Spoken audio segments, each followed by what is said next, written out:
So I'm just gonna answer the question that's on everyone's mind straight away. Is this worth 6 times the 1/100? And I have to say, undoubtedly, yes.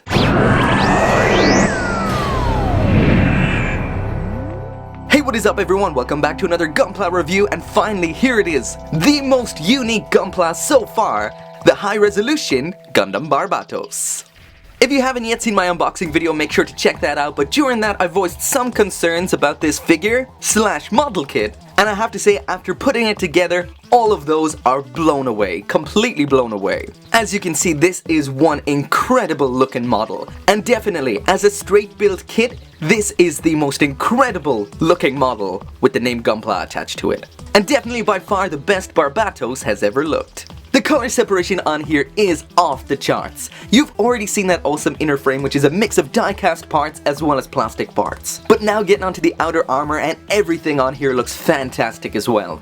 During the unboxing I was a little bit skeptical about the parts and the nub placement, but once you put it all together there is no issue at all with the nub marks. A few can be seen from some awkward angles, but for the most part they're very well hidden. The metallic blue, yellow and red look fantastic, as does that pearl white, which mesmerizingly catches the light. And speaking of the whites, they've been split into that pearl white as well as this light grey, which looks so good. We also have some nice looking gunmetal silver, but one of my favorite aspects has to be the clear pink. These clear pink parts are what I wanted to see on the Barbatos. Not those shitty foils we saw on the high grade in the 1/100. This is what I'm talking about right here.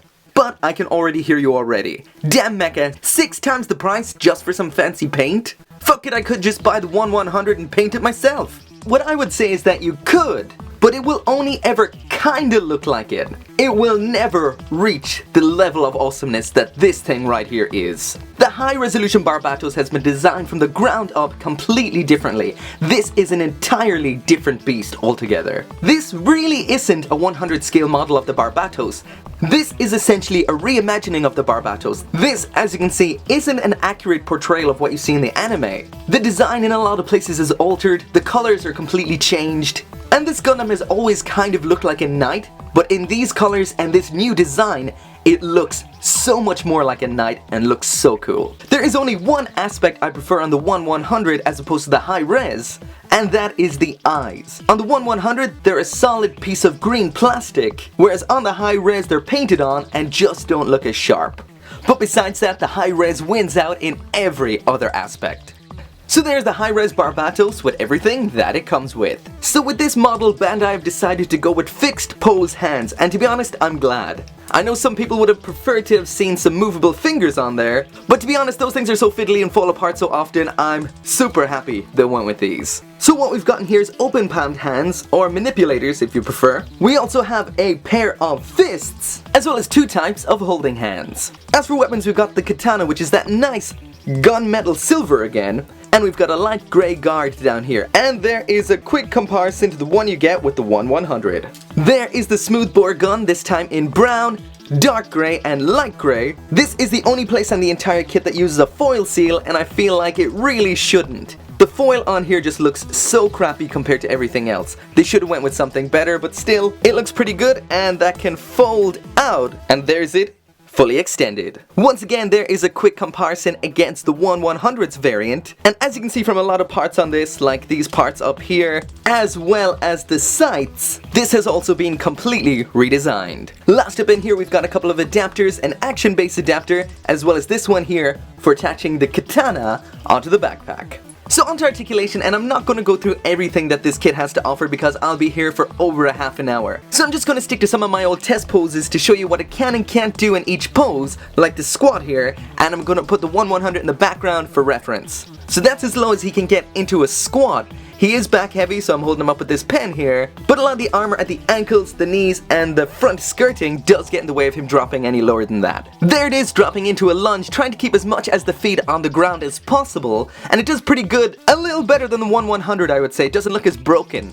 It looks a lot more natural. I can't raise the knee up as far, but as for the outward movement of the leg and the rotation at the ankle, it's around the same. So now this splits and it can pretty much pull that off perfectly. Can't reach the ground entirely, but believe it or not, this does better than the 1/100 even though it doesn't look like it. This has a more rigid frame, so it has no give, whereas this has a really kind of springiness, especially because of the polycaps, so it kind of looks like it goes lower, but it doesn't necessarily have a better range of motion. So there they are, getting their Mr. Olympia on, and as you can see, the high res has nothing in the waist. The 1/100 can bend nicely up, reach its arms up pretty high, but the 1/100, not a chance. Like I mentioned in the unboxing, these pistons here are completely for show.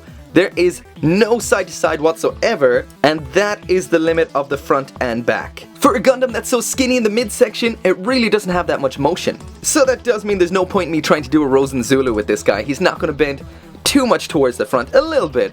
Ah sure, fuck it, let's try. Not a chance, I give up already. The arms here won't come in any further than this, so you're not going to be crossing his arms. There really is not much rotation here either, so like to try and bring one leg in front of the other is almost impossible, and again we're trying to get one arm behind his back. Not a hope. So essentially it seems like this kit is all look and no action. The articulation is very limited and you're not going to get a whole lot out of that. But on the positive side, there is a lot going on the backpack. This part can move in and out just like we've seen before, but this part is pretty cool. There is a bit of a shitty seam there, definitely, but anyway, a lot of this can move around nicely. Like that can move out like that, extend out like that.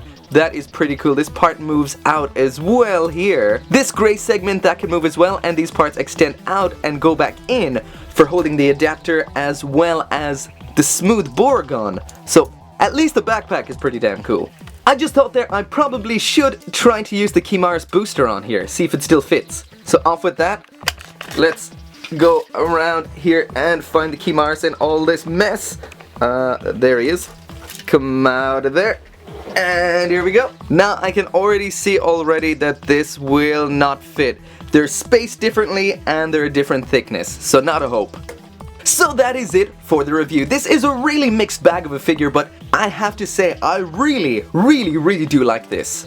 It totally excels in the looks department. If looks could kill, then you would be dead already.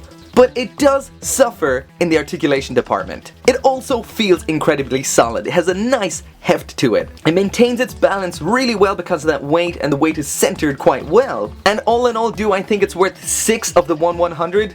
Definitely, any day. This redesign looks incredible. This is the best Barbatos has ever looked, and probably will ever look unless they make a perfect grade. But then on the flip side, this figure does cost almost the same as a perfect grade, so if it's worth it or not really comes down to you. If you got the mind to throw away for a figure that's pretty cool, then go for it. If you're gonna strain your budget a bit to get it, I would say take a miss. It really comes down to how much you want it or how much you want your money. I almost forgot to mention, but the build is definitely unique. This is nothing like a frame arms. A frame arms is meant to be customized. This has been built from the ground up to be Barbatos. And building these high quality parts onto an extremely high quality frame, it's just a real breath of fresh air for the Gunpla enthusiast. So in the end, if you want the best possible looking version of Barbatos and have the money to throw away, then go for it. If you're not into building model kits and we're looking for a figure, then it is a simple build, but I would say maybe it's not for you. Personally, I love this thing to death. I would love to see this line get expanded upon, but then again, my wallet definitely would not. But anyway, thank you very much for watching. Make sure to hit that like button, and as always, make sure to come back for more Gunpla reviews. See you next time.